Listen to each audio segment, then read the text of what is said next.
तो स्टूडेंट्स देखिए, आज का हमारा टॉपिक है द्रव्यमान प्रतिशत, जिसको इंग्लिश में कहते हैं मास परसेंटेज। तो स्टूडेंट्स मैं आपको बता दूं, इस चैप्टर का ये वीडियो नंबर 6 है।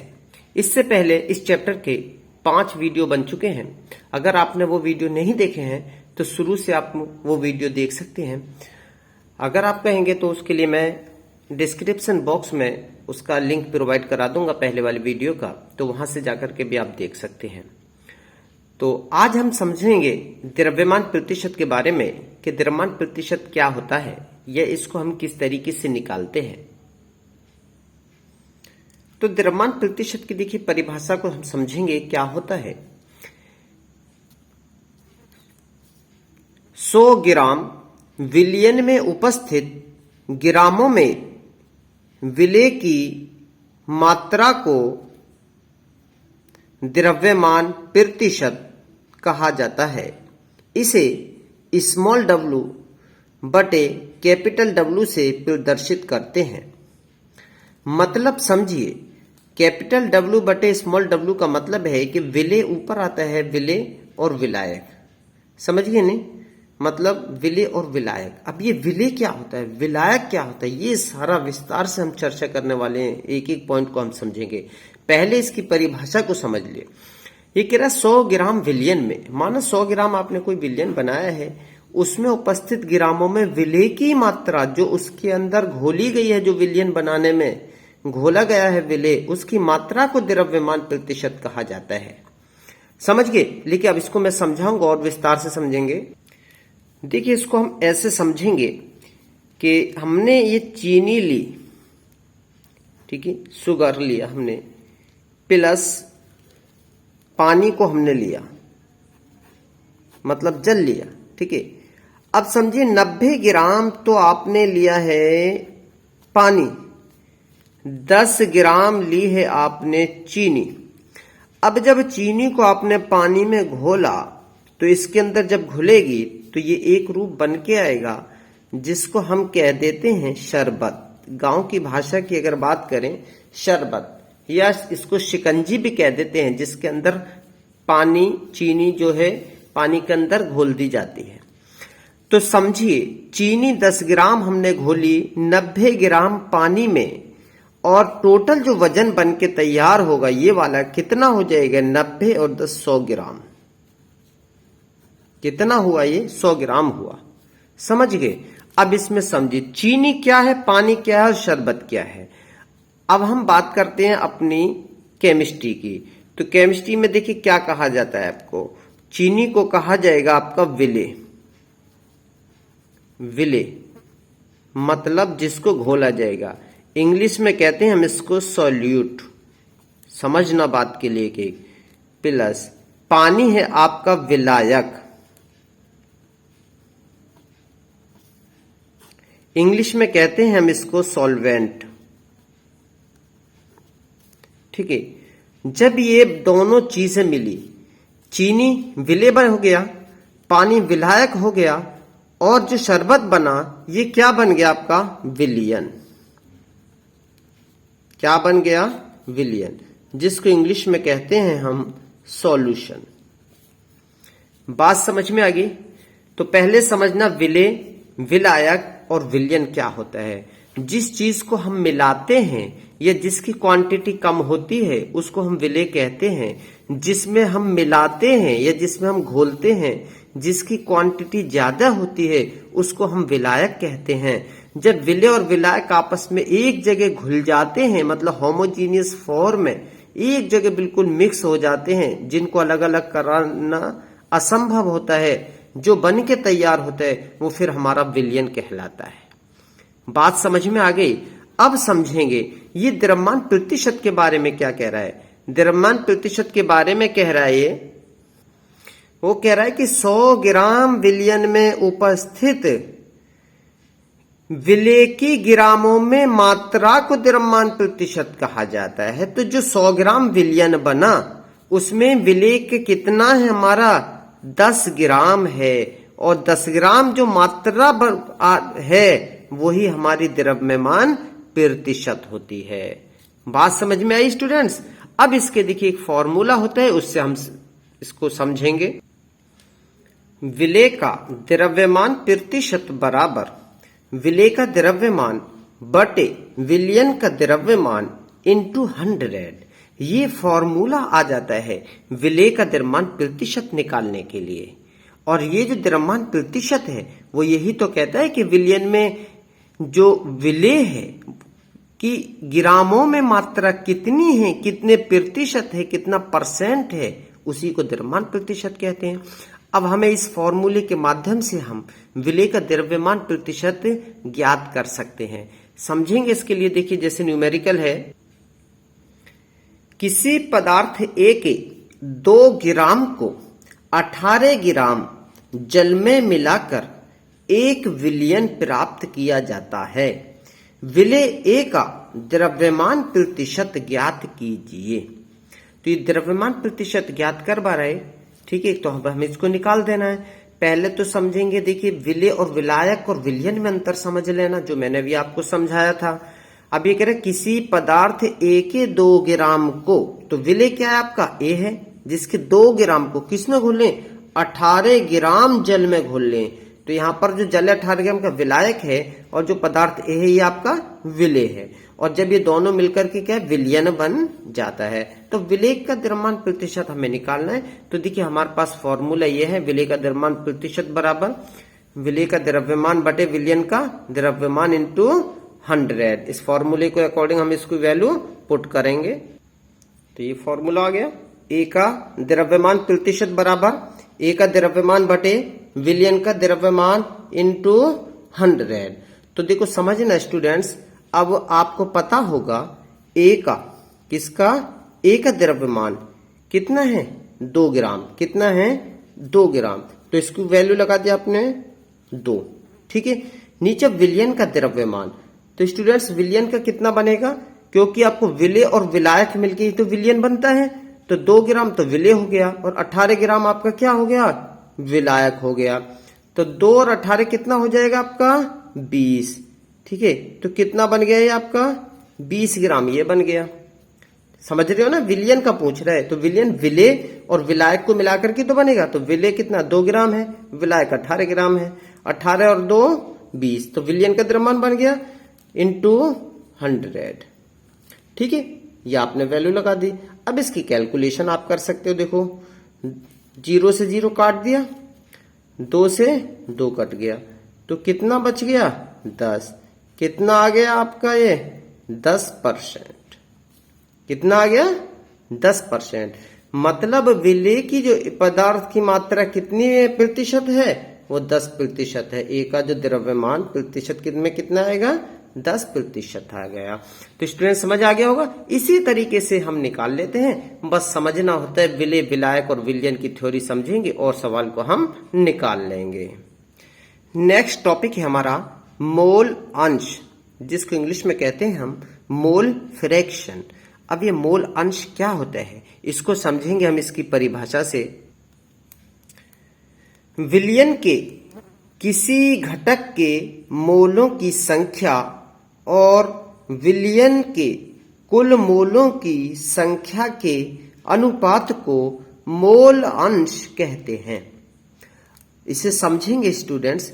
ये कह रहा विलयन के किसी घटक के मोलों की संख्या, तो आपको पता होगा विलयन के जो घटक है मतलब कंपोनेंट्स है वो कौन कौन से होते हैं? विलेय और विलायक होते हैं।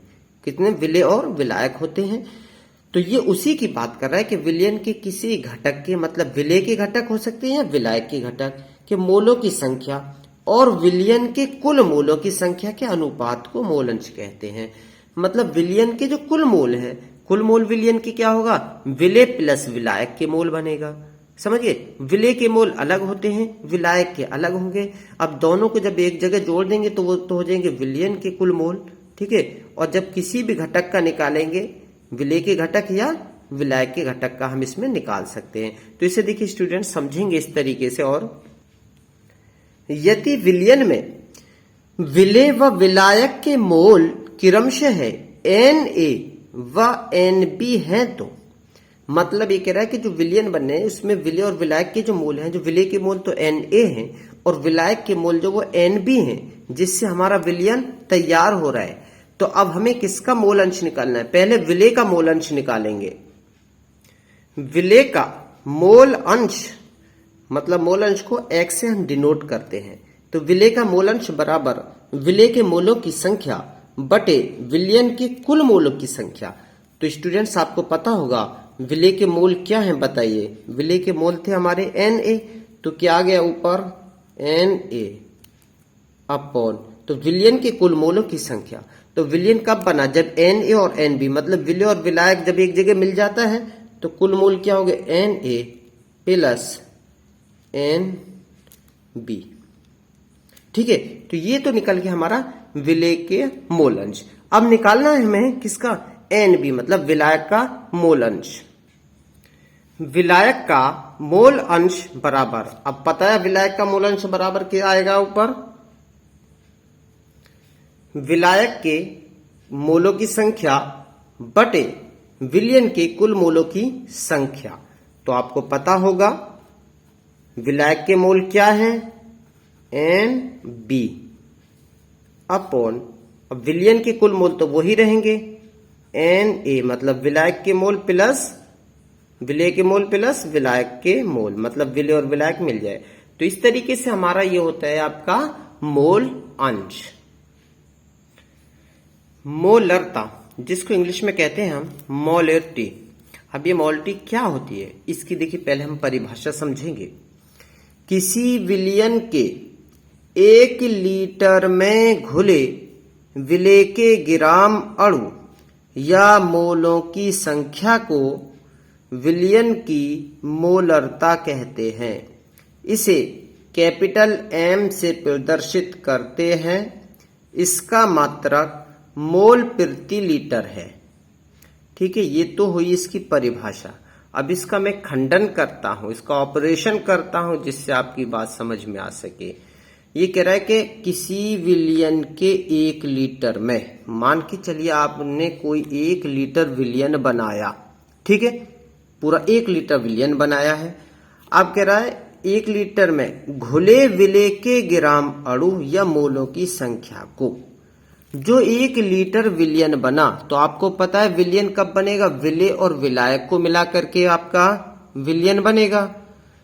तो जब विलेय और विलायक मिलेंगे, इसे ऐसे समझिए, ये हमने कोई 1 लीटर है, कितना है विलयन? 1 लीटर बनाया है। अब ये जब विलयन बना तो आपको पता है विलेय और विलायक से मिलके ही बना है। अब हमें ये तो पता है कि 1 लीटर विलयन है हमारे पास, लेकिन हमें ये नहीं पता कि इसके अंदर विलेय कितना है। समझ गए नहीं कि विलेय कितना है? मान लीजिए कि 900 ग्राम आपके पास में विलायक है।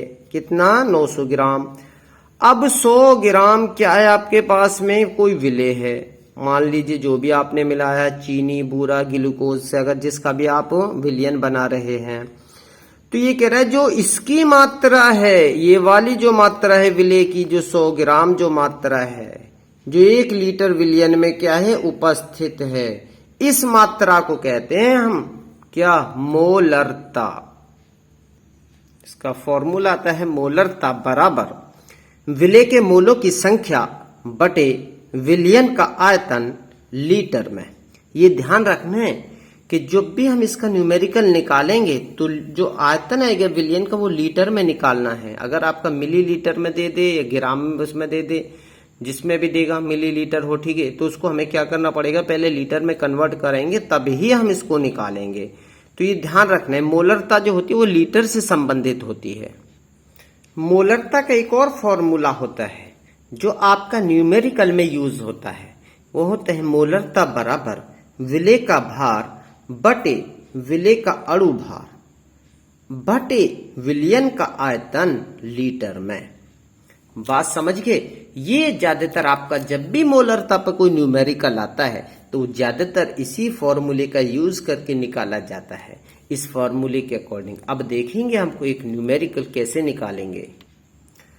तो हमारा क्वेश्चन है NaOH के ऐसे विलयन की मोलरता ज्ञात कीजिए जिसे 4 ग्राम NaOH को जल की पर्याप्त मात्रा में मिलाकर प्राप्त किया गया हो ताकि विलयन के 250 मिली प्राप्त हो जाए।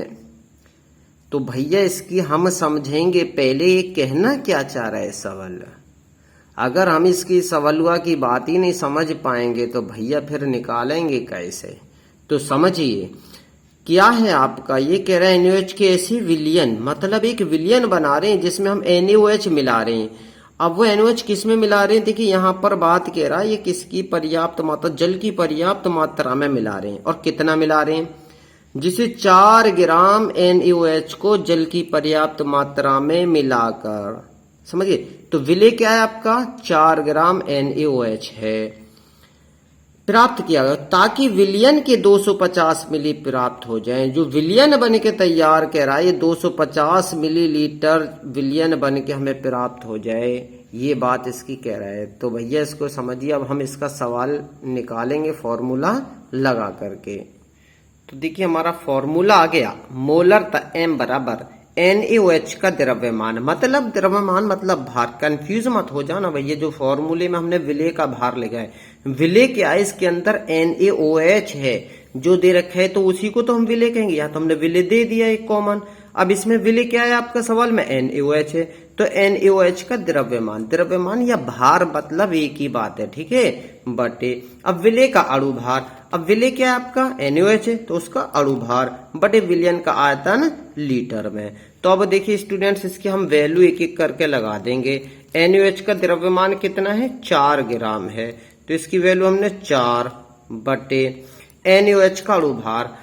अब आपको समझ में आ रहा होगा NaOH का अणु भार क्या होता है। तो ये देखिए NaOH का अणु भार स्टूडेंट्स होता है आपका, देखिए 40। कैसे आएगा मैं आपको निकाल के बता देता हूं, इसको समझेंगे आप। देखिए ये आपका NaOH है, तो इसका जब अणु भार निकालें, पहले Na का कितना होता है, परमाणु भार 23 होता है, फिर ऑक्सीजन का करेंगे कितना होता है, 16 होता है, और हाइड्रोजन का 1 होता है। अब इसको जोड़ो, 1 और 23 कितने, 24, 24 और 16 40। तो कितना अणु भार आ गया NaOH का, देखिए स्टूडेंट्स 40 आ गया। तो NaOH का अणु भार की जगह हम कितना रखेंगे, अब यहाँ पर 4 बटे 40 बटे, अब ये कह रहा है आपका 250 मिली प्राप्त हो जाए। तो भैया 250 मिलीलीटर है, और आपको पता है हमने क्या समझा था, इसका आयतन लीटर में निकालना है।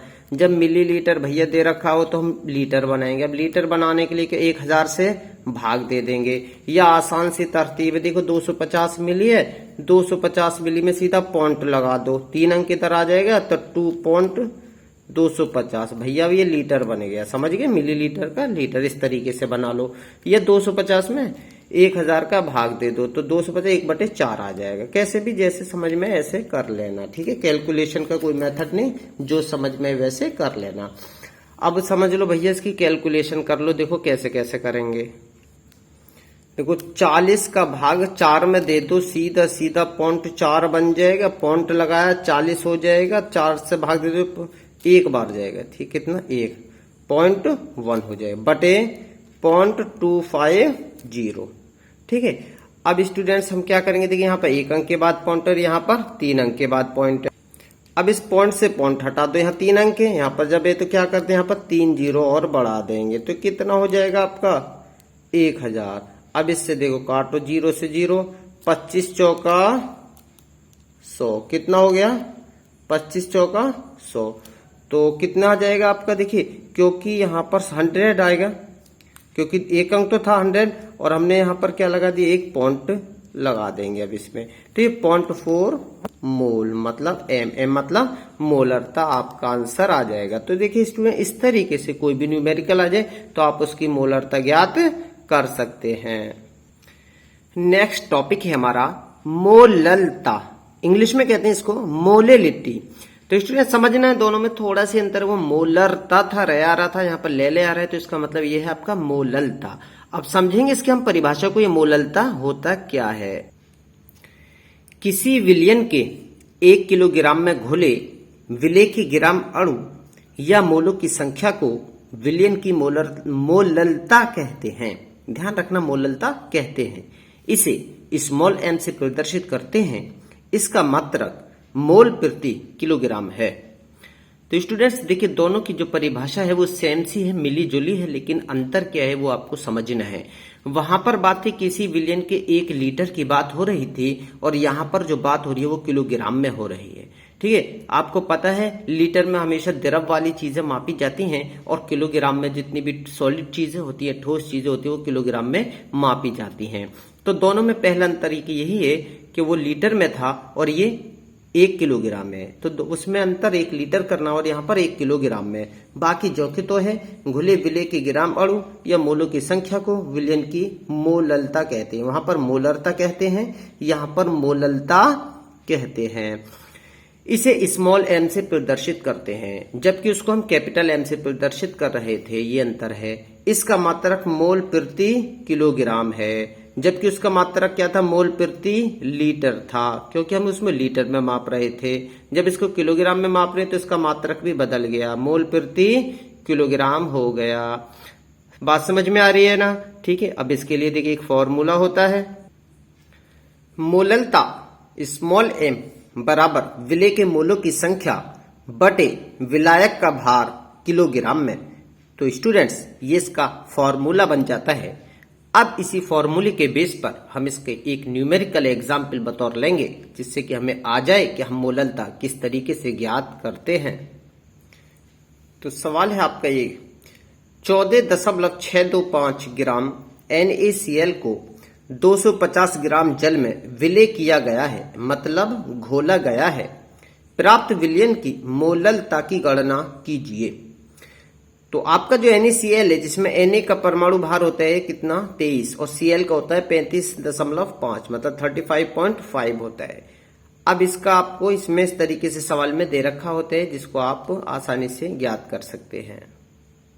अब इसमें सबसे पहले हम क्या करेंगे, NaCl की ग्राम अणुओं की संख्या निकालेंगे। तो NaCl की ग्राम अणु, तो NaCl के ग्राम अणुओं की संख्या बराबर NaCl का भार बटे NaCl का अणु भार।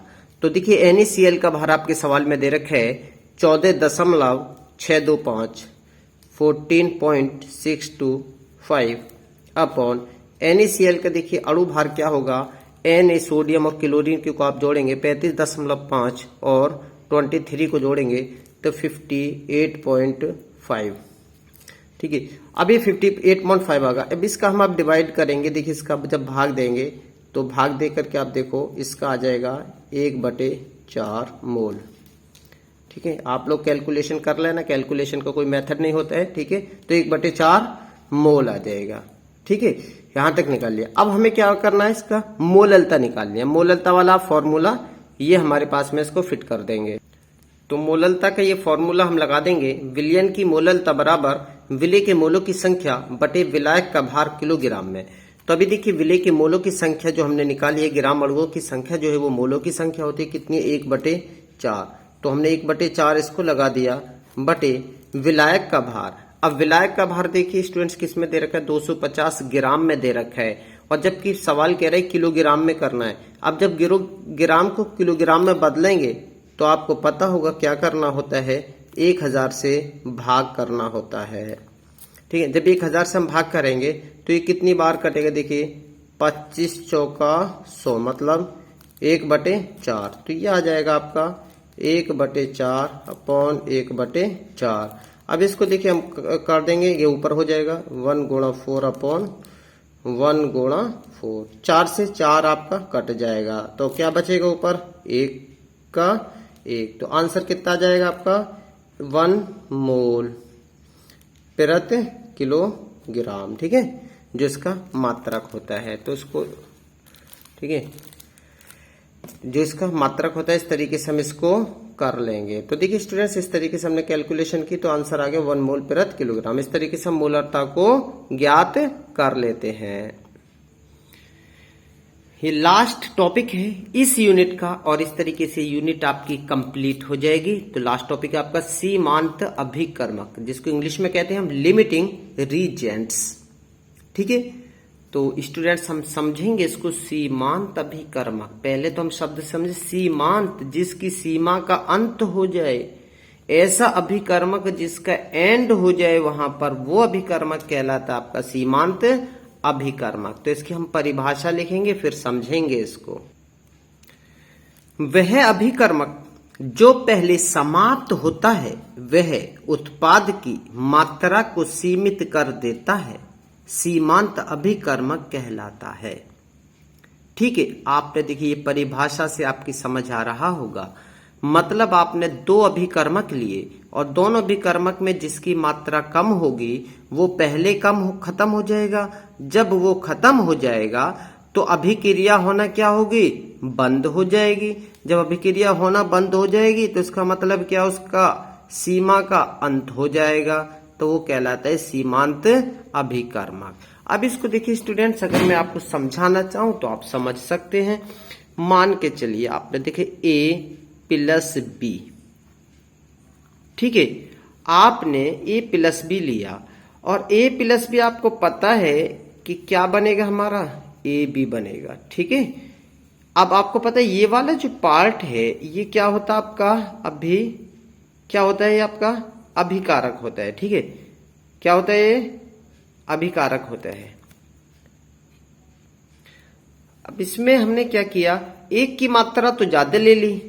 ठीक है, एक की मात्रा सपोज करो, समझ लेना, समझाने के लिए आपको बता रहा हूं, बस इसका मकसद क्या होना चाहिए, 30 है और एक की आपकी इतने 40 ले रखी है। तो इसका मतलब ये जिसकी A है ये 30 वाला पहले समाप्त होगा। जब ये पहले समाप्त हो जाएगा तो इसकी भी मात्रा को क्या कर देगा, सीमित कर देगा। जब ये खत्म हो गया, अब ये इसमें मिलेगा नहीं, तो यहां पर क्या कर देगा, जो उत्पाद की मात्रा है यहाँ पर ये सीमित हो जाएगी, यहाँ पर उत्पाद का बनना अंत हो जाएगा। तो ऐसे अभिकर्मक को बोलते हैं हम सीमांत अभिकर्मक। तो स्टूडेंट्स देखिए आज की जो आपकी यूनिट है ये यहाँ पर देखिए फिनिश हो चुकी है। ठीक है, ये फिनिश हो चुकी है, कंप्लीट आपके ये यूनिट का देखिए 6 पार्ट वीडियो है और छठे पार्ट में आपकी जो यूनिट है वो कंप्लीट हो चुकी है। अब स्टूडेंट्स अगर आपने पहले वाले वीडियोज अगर जिस स्टूडेंट्स नहीं देखे तो देखिए डिस्क्रिप्शन बॉक्स में मैं आपको पहले वाले वीडियो की लिंक प्रोवाइड करा दूंगा, तो वहां से भी आप देख सकते हैं। और स्टूडेंट्स अगर आपने अभी तक चैनल को सब्सक्राइब नहीं किया तो प्लीज सब्सक्राइब कर दें और बेल आइकॉन भी दबा दें और वीडियो को ज्यादा से ज्यादा शेयर भी करें। अच्छी लगे है तो प्लीज लाइक भी कर दें।